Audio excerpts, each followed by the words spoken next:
کیا آپ نے کبھی سوچا ہے اگر یسوع دیواروں کے پار گزر سکتے تھے تو پھر ان کی قبر کا پتھر کیوں لڑکایا گیا؟ ہم کلام مقدس میں پڑھتے ہیں، اسی دن یعنی ہفتے کے پہلے دن کی شام کو جب شاگرد وہاں جمع تھے اور یہودیوں کے خوف سے دروازے بند تھے تو یسوع آئے اور بیچ میں کھڑے ہو کر ان سے کہا، تمہاری سلامتی ہو۔ اور 8 دن کے بعد اس کے شاگرد پھر اندر تھے اور توما ان کے ساتھ تھا، دروازے بند تھے تو یسوع آئے اور بیچ میں کھڑے ہو کر کہا، تمہاری سلامتی ہو۔ جی اٹھنے کے بعد یسوع کا جلالی بدن مادی رکاوٹوں کا پابند نہ تھا، وہ بغیر دروازہ کھولے بند کمرے میں داخل ہو گئے۔ تو پھر ایسٹر کی صبح فرشتے نے قبر پر سے بھاری پتھر کیوں ہٹایا؟ متی 28:2، مرکس 16:4، لوقا 24:2۔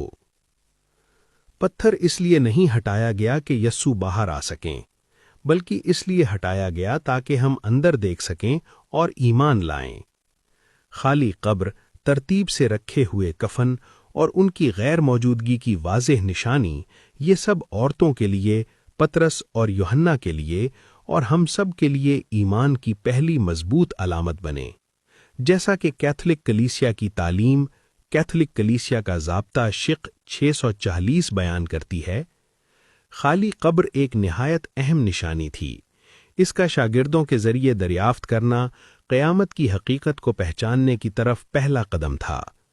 جی، فرشتے نے پتھر اس لیے نہیں ہٹایا کہ خداوند کو آزاد کرے، بلکہ اس لیے ہٹایا تاکہ گواہوں کو اس جگہ دیکھنے کی دعوت دے جہاں وہ رکھے گئے تھے، اور خوشی سے اعلان کرے، وہ یہاں نہیں ہے کیونکہ وہ جی اٹھا ہے جیسا اس نے کہا تھا۔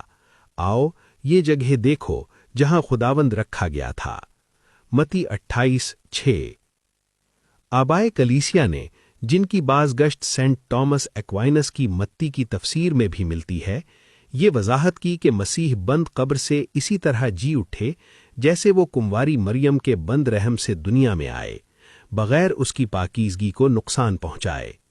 پتھر کا ہٹانا ایک آسمانی گواہی اور ایمان کی دعوت تھا، نہ کہ اس لیے کہ جی اٹھنے والے کو باہر آنے کی ضرورت تھی۔ یہ ایسٹر کا بھید آج بھی ہم سے بات کرتا ہے۔ پتھر ہمارے لیے ہٹایا گیا تاکہ دیکھنے، سوچنے اور ایمان لانے سے ایمان پیدا ہو۔ یہ ہمیں یاد دلاتا ہے کہ ہماری زندگی کی ہر رکاوٹ، خوف، شک، غم یا گناہ مسیح کے جی اٹھنے کی قدرت سے پہلے ہی مغلوب ہو چکی ہے۔ خداوند نے ہمارے لیے بڑے کام کیے ہیں، اب ہمیں صرف ایمان لانے کی ضرورت ہے۔ آپ کی زندگی میں کون سا پتھر ہے جسے آج ہٹنے کی ضرورت ہے تاکہ آپ زندہ خداوند کو زیادہ واضح طور پر دیکھ سکیں؟ آمین۔